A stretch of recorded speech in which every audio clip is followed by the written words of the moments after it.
Hey everyone, welcome back to I Dream of Homestead. I'm Josefina and today we are in the kitchen making Milanesa de Pollo along with a cabbage salad. Now, I know a lot of you are probably gonna go in the comments and be like, that is slaw, but in Spanish I call it an ensalada de repollo. So I'm literally just translating over what it's called and showing you guys how I make it. Let's get to this recipe. Measurements for these ingredients are going to be listed in the description box, but to start I've got half a head of cabbage that I'm going to thinly slice. For anyone who's never cut cabbage this way, all I'm doing is holding the cabbage kind of at an angle here and pushing into it and then just slicing through. That way it's coming out in little slices because of all the layers of the cabbage. That way I'm not having to run it through any extra machinery and create more dishes for myself. But a mandolin, a food processor, whatever you've got on hand to slice yours, you go for it.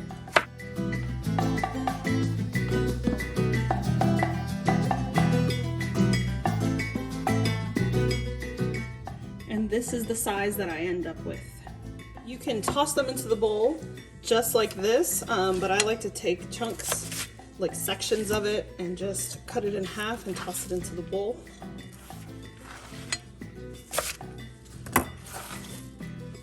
To that, I'm also going to add in half of an onion slice, and I'm just going to put 2 slices of it. That way it is sectioned into 3 pieces, and when I cut the slices, they'll be about that long.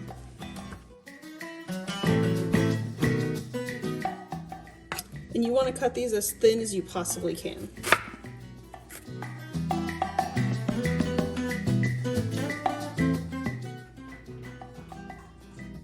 I'm going to add that into the bowl with the cabbage.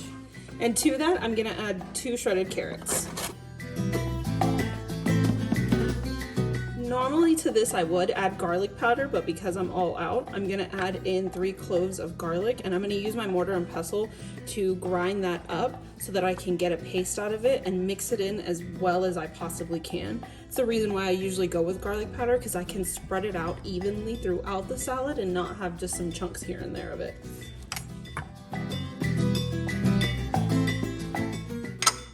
And to it, I'm gonna sprinkle a little salt.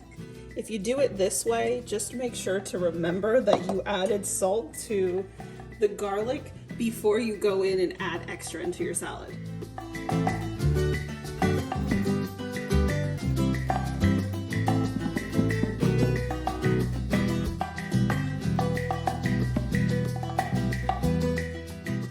Some red wine vinegar,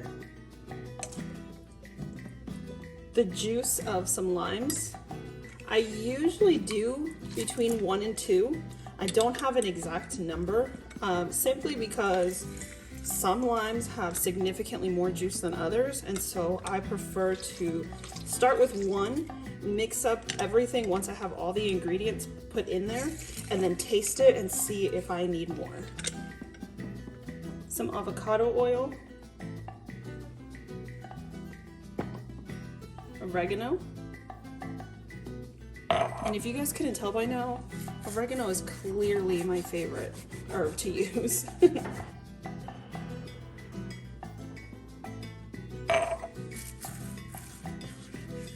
If you haven't heard me explain it in another video, I rub the oregano in between my hands because this is from the garden, so it's still pretty whole. And rubbing it in my hands crushes it up for me as well as releases those oils, and so the flavor's even louder. Pepper and salt. I'm not going to add in too much because, again, I added it to that garlic paste and I don't want to overdo it. Wait, guys, I forgot the cilantro. Let me go get that. Before I continue mixing that, I'm going to add in the cilantro. I knew that color looked off.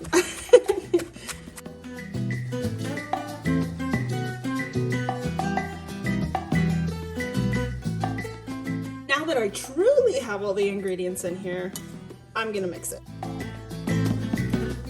So now that it's complete, I'm going to let this sit in the refrigerator while I work on the chicken. That way the vinegar and the lime juice will help mellow out the garlic and the onion, and it won't have that spicy kick in it. Okay, so for the Milanesa de Pollo, I've gone through and cleaned out 8 chicken thighs. So I removed all those goopy gooeys that are all over it and seasoned it with some salt and pepper. I've got some eggs that I've scrambled up in here. And here I have some gluten-free breadcrumbs.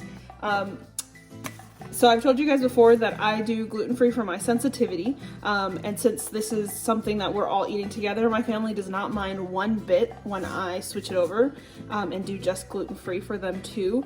These are a lot like panko breadcrumbs, which I absolutely love because if you've never had panko breadcrumbs before, they are super crunchy and super light.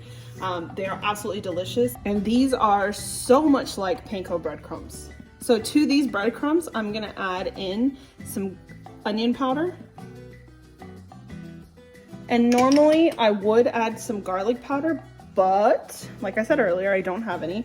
So I mashed up 2 cloves of garlic for this. And I'm gonna mix that into the eggs just because it'll be easier for me to get that mixed into this than it would be for me to get that into some breadcrumbs.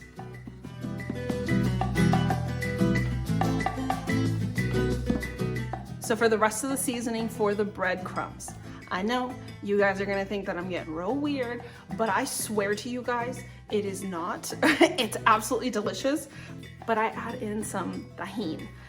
If you've never had tahini before, it's essentially just some dehydrated limes, dehydrated peppers, and some salt all mixed together. And so I'm gonna add this into the breadcrumbs, and it's gonna give it this delicious tangy flavor. It's not spicy when it's mixed in here. Now, if you add a ton to your fruit, it is gonna get a little bit spicy, but I promise it's one that can be handled. It's absolutely delicious, and I love it so much. Also, I like to get the one with the blue cap because the one with the blue cap is the reduced sodium one. You'll see it right there. And I just prefer it. So I'm just gonna mix that in.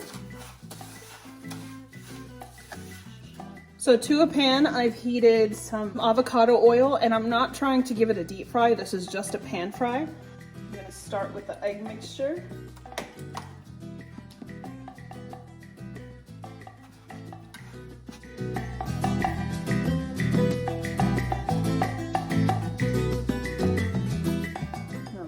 Breaded, I'm adding that into the oil. And I'm just gonna keep that process going for these.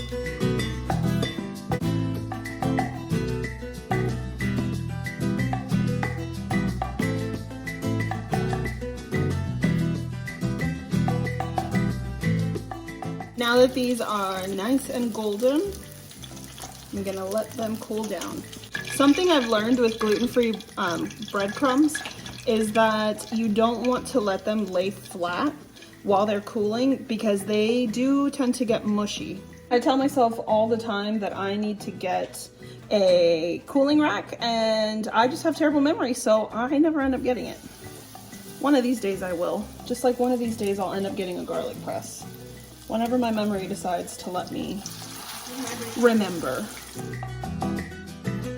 So I did 4 of them, just a traditional pan fry, and now I'm doing the other 4 in the air fryer. I have it set to 360 on air fry, and I'm not exactly sure of the time, so I will get back to you when I finish cooking it.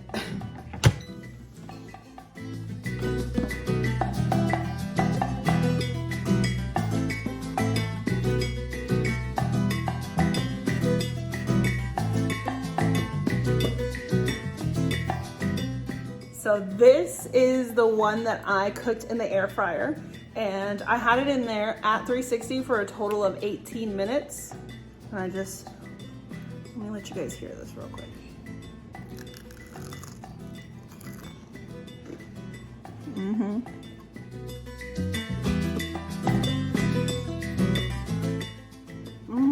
This is one of my kids' most favorite meals. Anytime I tell them that I'm making this, they get super excited. They got super excited today. And when you try it, you're gonna know why.